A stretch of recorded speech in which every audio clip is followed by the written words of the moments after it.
Hey WhatsApp guys, my name is Habib another blog video. So বন্ধুরা, সকলে কেমন আছো? আশা করি সকলেই ভালো আছো।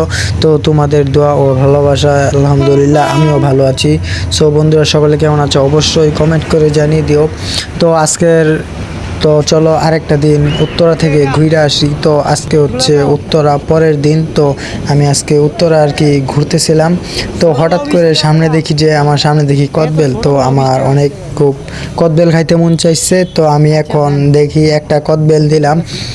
তো এইটা হচ্ছে তোমার রেল রাস্তায় বেচা কিনা করে। তো আমার কাছে এই জিনিসটা খুব ভালো লাগছে।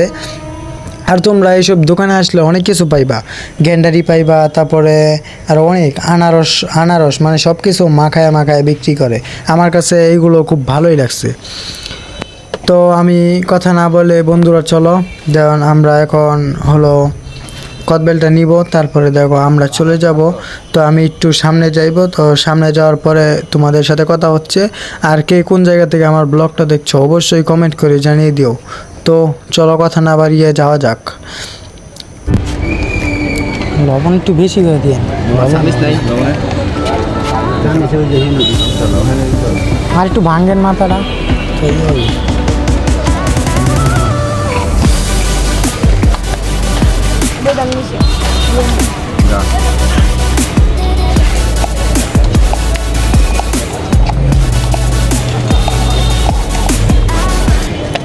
আরেকটা কথা, কদবেল খেলে কিন্তু খুব ভালোই লাগে। কে কে কদবেল খান, কোনো ভাই ঘুরতে ঘুরতে যাইলে কে কে কদবেল খান অবশ্যই আমাকে কমেন্ট করে জানিয়ে দিবেন।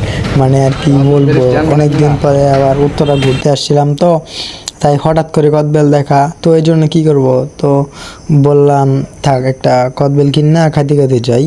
তো এখন আমি আছি হলো মাস্টার বাড়ি। এই জায়গাটার নাম হচ্ছে মাস্টার বাড়ি না মেম্বর বাড়ি? হ্যাঁ, এই জায়গাটার নাম হচ্ছে মেম্বর বাড়ি। তো বন্ধুরা চলেন কথা না বাড়িয়ে যাওয়া যাক। তো সামনেই আমি যাব মাস্টার বাড়ি।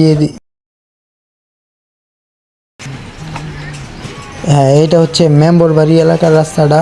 তো এদিকের রাস্তাগুলো খুব সুন্দরই দেখা যায়। এটা হচ্ছে উত্তরার ভিতরেই পড়ে, 6 নম্বর সেক্টরে এই রাস্তাটা পড়ে। কে কে চিনেন অবশ্যই কমেন্ট করে জানিয়ে দিবেন। আর বন্ধুরা, যারা আমার ব্লগে মানে আমার চ্যানেলে যারা নতুন, তারা অবশ্যই আমার চ্যানেলটা সাবস্ক্রাইব করে দিবেন।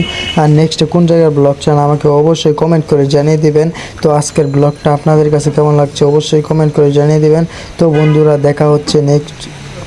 তো বন্ধুরা, এতক্ষণ আমার পাশে থাকার জন্য ধন্যবাদ। তো চলো তোমাদেরকে সামনে থেকে আরও একটু কিছু দেখাই।